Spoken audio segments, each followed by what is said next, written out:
మనందరికీ. Starting from today మనం ఒక మహాప్రయాణం స్టార్ట్ అవుతుంది. అదే 108 దివ్య దేశాల యాత్ర. ఈ 108 దివ్య దేశాలంటే ఏంటి? విష్ణు భక్తులైన ఆళ్వార్ పాడిన నలయార్ దివ్య ప్రబంధంలో కీర్తించిన ప్రత్యేక విష్ణు క్షేత్రాలు. ఈ టెంపుల్స్లో ప్రతి ఒక్క స్థలంలో శ్రీ మహావిష్ణు ప్రత్యేక రూపంలో కనిపిస్తారు.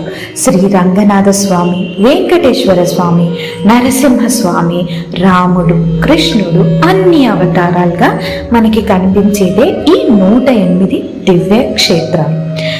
ఇవన్నీ స్పెషల్ ఎందుకు అంటే ఈ 108 దేశాల్లో దర్శనం చేసిన వారికి మోక్షం సిద్ధిస్తుందని నమ్ముతారు.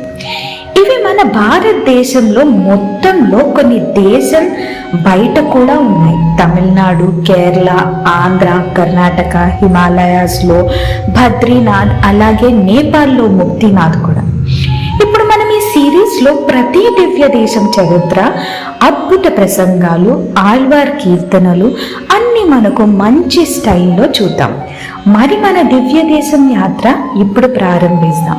మనం నెక్స్ట్ సిరీస్లో తెలుసుకోబోయే ఫస్ట్ దివ్య దేశమే శ్రీరంగం. అప్పటి వరకు మళ్ళీ కలుద్దాం. నమస్తే.